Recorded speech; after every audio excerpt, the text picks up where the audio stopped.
In the mid-1990s, Godzilla met a fiery end in Godzilla vs. Destroyer, and the scene was set for a US reboot. In the months leading to the release of the US Godzilla, everywhere you looked there were adverts telling you size does matter.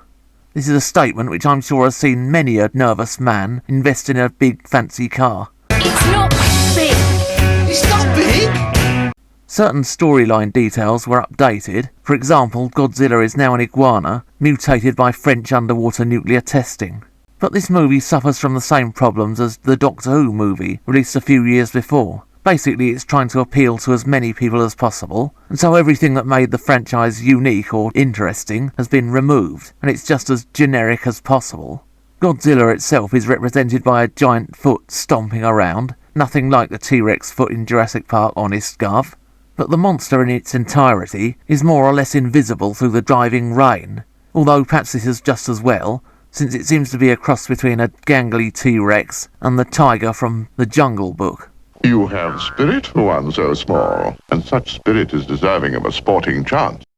It just comes across as a bland, soulless CGI creation, and the movie seems to just drag on and on.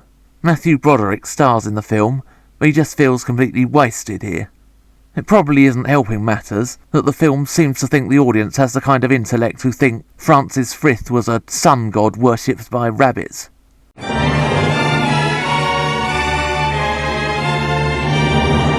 And unlike the worst of the Japanese Godzilla films, there's nothing even exceptionally bad to make it entertainingly awful.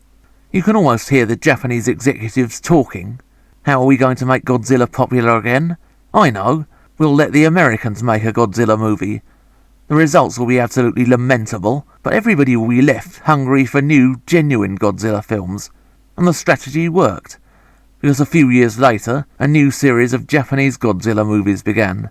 Quite frankly, fans of Godzilla, or monster movies in general, would be much better off watching these.